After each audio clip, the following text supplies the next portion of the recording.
नमस्कार दोस्तों, मैं अंकुर उपाध्याय स्वागत करता हूं आप सभी का आपके अपने YouTube channel share market analysis में।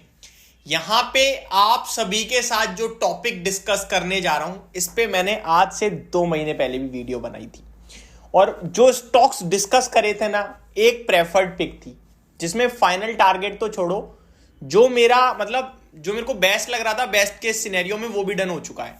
लेकिन सवाल ये कि यहां से कितनी तेजी और कल हम लोग 2024 में प्रवेश कर जाएंगे और पहला ट्रेडिंग सेशन भी देखेंगे कि 2024 का कैसे होता है।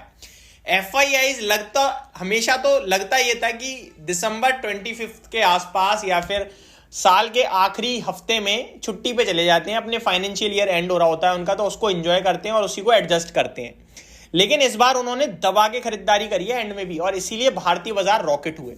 लेकिन क्या अब 2024 में वो एडिशनल बाइंग करेंगे या थोड़ी बहुत प्रॉफिट बुकिंग करेंगे? ये सारे सवाल तो हैं और इसका मैं जवाब भी नहीं देने वाला। मैं बात करने वाला हूं बजट के बारे में। अब कल जनवरी 1 है और कल जब हम जनवरी 1 में ट्रेड करेंगे तो कुछ तो बड़ी चीजें हैं, वो तो मैं ऑलरेडी डिस्कस कर चुका हूं, like auto sales number, results, dividend, ये सारी चीजें तो अब शुरू हो ही जाएंगी आपके लिए। जीडीपी का डाटा, इन्फ्लेशन का डाटा, विंडफॉल गेन टैक्स का जो भी अपडेट आएगा, वो सारी चीजें तो आने वाली हैं। लेकिन आप जब जनवरी में आते हैं तो 1 फरवरी की तैयारी करने लगते हो, क्योंकि 1 फरवरी को है बजट। अब बजट में क्या स्पेशल होता है? सब कुछ स्पेशली होता है। उसमें देखने वाली बात है कि सरकार आगे चलकर कहां पे कितना खर्चा करने वाली है। ये जो वित्त वर्ष निकलेगा, जो अभी तक निकला है साल, उसमें सरकार ने कितना एक्सपोर्ट करा, कितना इंपोर्ट करा, भारत कितना बड़ा मैन्युफैक्चरिंग हब बना, ये सब कुछ आपको देखने को मिलेगा।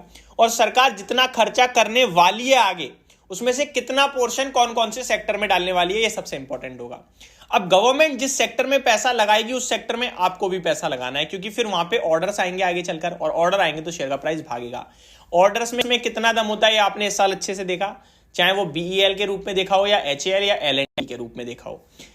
आए दिन इन कंपनीज को ऑर्डर मिले और आए दिन इन कंपनीज ने अपना फ्रेश लाइफ हाई लगाया है। अब आगे चलकर कितना होगा देखने वाली बात है। लेकिन बजट से पहले नॉर्मली जो सेक्टर गर्म हो जाता है वो होता है फर्टिलाइजर। और फर्टिलाइजर में चंबल फर्टिलाइजर 275 280 पे मैंने डिस्कस किया था 300 320 के टारगेट्स के लिए हमारे व्यूअर्स के साथ, आप सभी को अच्छे से याद होगा। स्टॉक का भाव अभी 370 पार कर गया है। अब आप मेरे को बताओ इससे बढ़िया तेजी क्या चाहिए आपको? चंबल फर्टिलाइजर जो लगभग 320 के फाइनल टारगेट शेयर करे थे मैंने आप सभी के साथ, वो स्टॉक आपके लिए यहाँ पे 373 के भाव पे आता हुआ दिख रहा है। तो ऑब्वियस सी बात है कि बड़ी तेजी में रहा है, 280 से लेकर 100 रुपये बढ़ गया, 50% ऑलमोस्ट।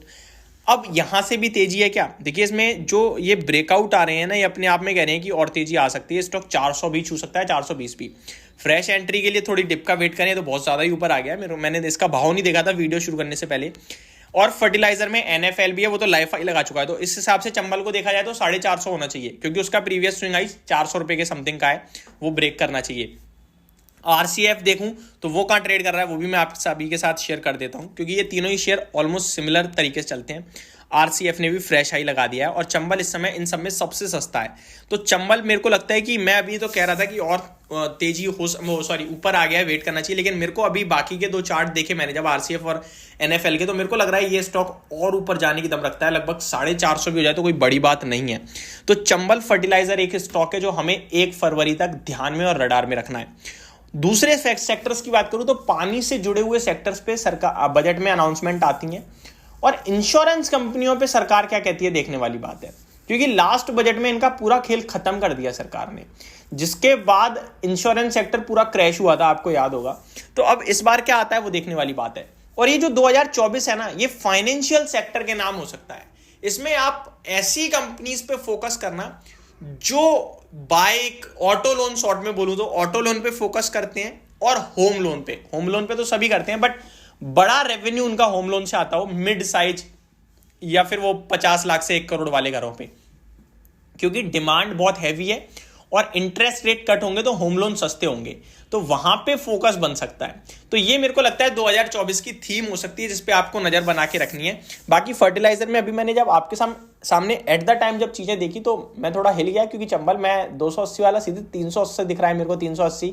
मैंने 345 पे आखिरी देखा था, अभी एकदम बहुत ज्यादा ऊपर आ गया है। ये यहां से भी चल सकता है क्योंकि आरसीएफ और एनएफएल ने अपने प्रीवियस हाई निकाल दिए हैं और इसने नहीं निकाले हैं, तो मे बी यहां से भी कैचअप रैली दे सकता है। तो जिन लोगों के पास है स्टे इन्वेस्टेड रहिए, और आप फ्रेश एंट्री लेना चाहते हैं तो भी आप हल्की फुल्की बना सकते हैं, और गिरे तो और ऐड कीजिए। बाकी एक स्टॉप लॉस जरूर लगा लेना जो भी आपके रिस्क के अकॉर्डिंग दिखे, मैं तो आपके साथ शेयर करूंगा तो वो काफी डीप हो जाएगा, इसलिए अपनी रिस्क के अकॉर्डिंग लगाएं। होप आपको ये सारी चीजें समझ में आई होंगी। Thank you so much for watching this video. Have a great day guys.